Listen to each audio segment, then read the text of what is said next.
प्रधानमंत्री नरेंद्र मोदी पोलैंड के लिए रवाना हो गए हैं और अब से थोड़ी देर पहले पीएम ने दिल्ली से वार्सा के लिए उड़ान भरी थी। आपको बता दें कि इसके पहले उन्होंने सोशल मीडिया पर पोलैंड दौरे को लेकर के पोस्ट भी साझा किया था और इसमें उन्होंने पोस्ट में लिखा था कि बेहद उत्सुक हूं। भारत पोलैंड की दोस्ती बेहद खास है। 45 साल बाद ऐसा हो रहा है जब कोई भारतीय प्रधानमंत्री पोलैंड के दौरे पर है। 21-22 अगस्त को पोलैंड में रहेंगे प्रधानमंत्री और इसी के साथ कीव की यात्रा करेंगे, यूक्रेन की यात्रा करेंगे। इस दौरान रेलवे से वो सफर करने वाले हैं, ट्रेन से सफर करेंगे, कीव पहुंचेंगे और 23 अगस्त को यूक्रेन में रहेंगे। जेलेंस्की जो कि राष्ट्रपति हैं यूक्रेन के, उनसे मुलाकात करेंगे और उनका यूक्रेन दौरा भी बेहद खास माना जा रहा है। इसे लेकर के भी उन्होंने सोशल मीडिया पोस्ट में जानकारी दी है कि बुलावे पर जा रहा हूं, बेहद खुश हूं।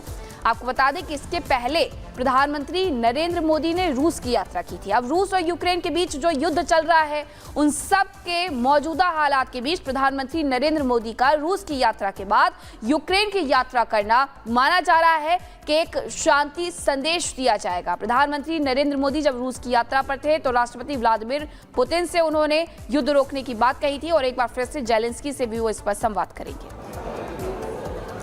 देखिए, पीएम मोदी पोलैंड के दौरे पर रवाना हो गए हैं और उसके बाद वो यूक्रेन जाने वाले। मीनाक्षी भी आपको जानकारी दे रही थी, लेकिन ये दौरा कितना खास है और भारत और पोलैंड की दोस्ती कितनी पुरानी है, आपको इस रिपोर्ट के जरिए बताते हैं।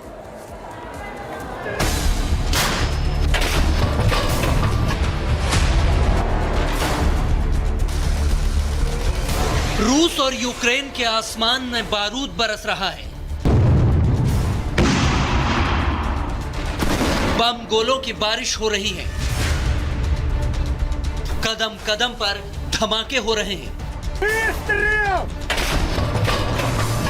कहीं आग की लपटें हैं तो कहीं लाशों के ढेर, कहीं तबाह टैंक पड़े हैं तो कहीं गन मशीनें गरज रही हैं। पुतिन और जेलेंस्की के माथे पर खून सवार है। दोनों देशों की आर्मी एक दूसरे के खून की प्यासी है। रोजाना मिसाइलें और रॉकेट दागे जा रहे हैं, लेकिन इन सब के बीच मैदान जंग में शांति दूत के तौर पर मोदी कूद पड़े हैं, क्योंकि वो हमेशा से कहते आए हैं ये युद्ध का वक्त बिल्कुल नहीं है। आज का युग युद्ध का है नहीं, और हमने फोन पर भी कई बार आपसे इस विषय में बात की है कि डेमोक्रेसी और डिप्लोमेसी और डायलॉग, ये सारी बातें ऐसी हैं कि जो दुनिया को एक स्पर्श करती है। क्या प्रधानमंत्री नरेंद्र मोदी ने 2.5 साल पहले शुरू हुए युद्ध के अंत की स्क्रिप्ट तैयार कर ली है? क्या मोदी ने रूसी राष्ट्रपति पुतिन से इस पर मुहर लगवा ली और अब यूक्रेनी राष्ट्रपति जेलेंस्की को भी तैयार करने का प्लान रेडी कर लिया है? क्योंकि मोदी 23 अगस्त को यूक्रेन के दौरे पर जा रहे हैं। जेलेंस्की से मोदी जंग रोकने पर सीधी बात कर सकते हैं। यूक्रेन जाने वाले मोदी पहले भारतीय प्रधानमंत्री बनने वाले हैं और इससे पहले 2 दिनों तक मोदी 21 और 22 अगस्त को पोलैंड के दौरे पर रहेंगे। मोदी 10 घंटों तक ट्रेन की यात्रा करके यूक्रेन की राजधानी कीव में दाखिल होंगे। इससे पहले वो 8 और 9 जुलाई को रूस के दौरे पर थे और अब यूक्रेन जा रहे हैं। मोदी का ये यूक्रेन दौरा जंग के बीच गेम चेंजर साबित हो सकता है। ऊपर से कुछ ज्यादा हमें और आपको पता नहीं चलता, पर पानी के नीचे जो बतख होती है वो खूब जोरों से अपने पैर चला रही होती है। रशिया यूक्रेन के मामले को लेकर जो चल रहा है दुनिया भर में, वो डक डिप्लोमेसी चल रही है और भारत उसमें एक अहम हिस्सा है। संयुक्त राष्ट्र हो या अमेरिका, फ्रांस, जर्मनी समेत कई ताकतवर देशों के राष्ट्राध्यक्ष कई मौकों पर मोदी से जंग रुकवाने की पहल करने को कह चुके हैं। पीएम मोदी भी हाल ही में पुतिन से साफ साफ शब्दों में कह गए थे कि युद्ध के मैदान में समाधान नहीं ढूंढा जा सकता। अब वो राष्ट्रपति जेलेंस्की से भी यही बात दो टूक अंदाज में कहेंगे। तो क्या विश्व गुरु भारत की ताकत दिखेगी और मोदी युद्ध रुकवाकर शांति दूत बन जाएंगे? Bureau report, Republic Bharat.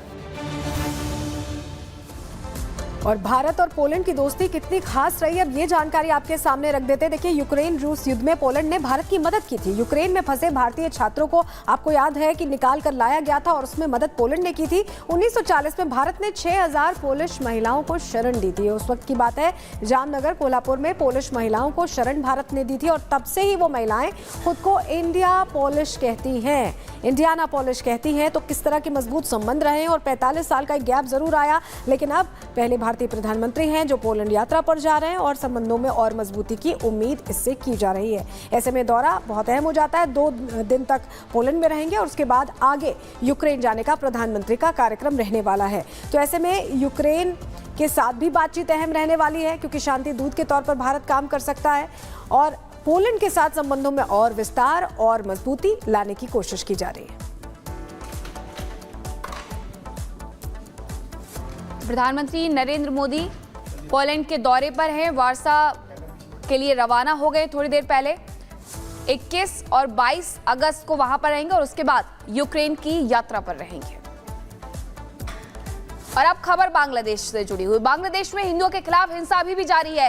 Thakur गांव इलाके में कट्टरपंथियों ने हिंदुओं के घरों को फूंक दिया है। स्थानीय पुलिस और प्रशासन एक बार फिर से नाकाम साबित हो रही है। जो भरोसा दिलाया गया था मोहम्मद यूनुस की तरफ से, अंतरिम सरकार के जो मुखिया है उनकी तरफ से, वो बेनतीजा निकलते हुए नजर आ रहा है। ये तस्वीरें आप देख सकते हैं जहां हिंदुओं के घरों में आग लगा दी गई है। ये तस्वीरें बार बार बांग्लादेश से आ रही हैं, जो बताती है कि वहां हिंदुओं की, अल्पसंख्यकों के मौजूदा हालात क्या है, उनकी मौजूदा स्थिति कैसी है। ठाकुर गांव की ये तस्वीरें हैं, हिंदुओं के ये घर है जिन्हें आग लगा दी गई है। इसके पहले न केवल मूर्तियों को तोड़ा गया था बल्कि मंदिरों को भी जलाया गया था। ये 3 तस्वीरें देखिए कि किस तरीके से हिंदुओं के घरों को जलाया जा रहा है, मंदिरों को तोड़ा जा रहा है और हिंदुओं की नौकरी भी छीनी जा रही है। जबरन उनसे हस्ताक्षर करवाए जा रहे हैं कि आप इस्तीफे पर हस्ताक्षर कर दीजिए और नहीं करने पर उन्हें सताया जा रहा है।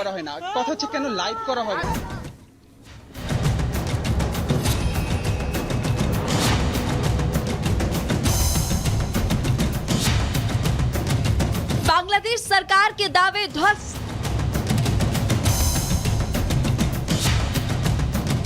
नहीं थम रहा अल्पसंख्यकों पर अत्याचार।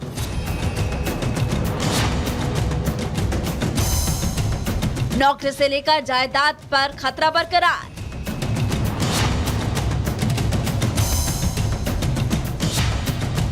बांग्लादेश के कार्यकारी प्रधानमंत्री यूनुस के उन दावों की पोल खुल रही है जिसमें वो वहां पर अल्पसंख्यकों की सुरक्षा की बात कर रहे थे।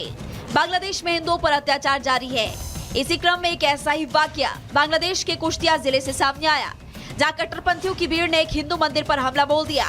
उग्र भीड़ ने न सिर्फ हिंदू मंदिर को तोड़ा बल्कि भीड़ ने मंदिर के अंदर रखी प्रतिमा को भी खंडित करने का प्रयास किया।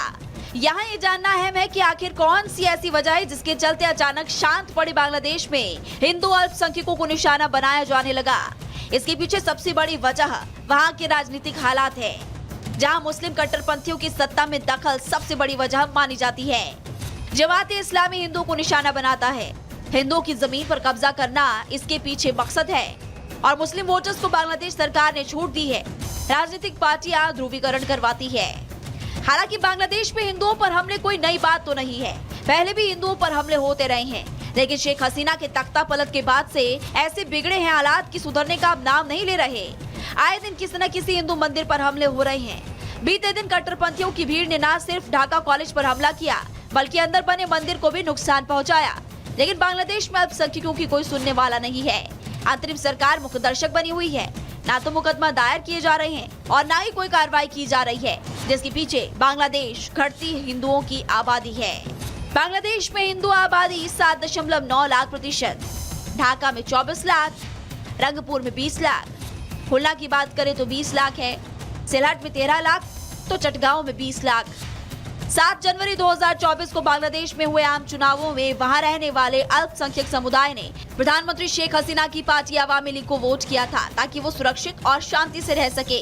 लेकिन शेख हसीना के तख्ता पलट के बाद से हालात लगातार बेकाबू होते जा रहे हैं। इन मामलों में कार्रवाई न होने और आरोपियों को सजा नहीं मिलने के चलते कई कट्टरपंथी संगठनों के हौसले बढ़ रहे हैं। यूरोप सरकार अगर जल्द ही कोई बड़ा फैसला नहीं लेती तो आने वाले समय में हालात और ज्यादा भयावह हो सकते हैं। Bureau report, Republic Bharat. और श्रीलंका के मुद्रों की अगर बात करें, वहां पर भारतीय और इसके अलावा श्रीलंका के सैनिकों की तरफ से युद्धाभ्यास किया गया है। 1 मिनट की इस रिपोर्ट को आप देखिए।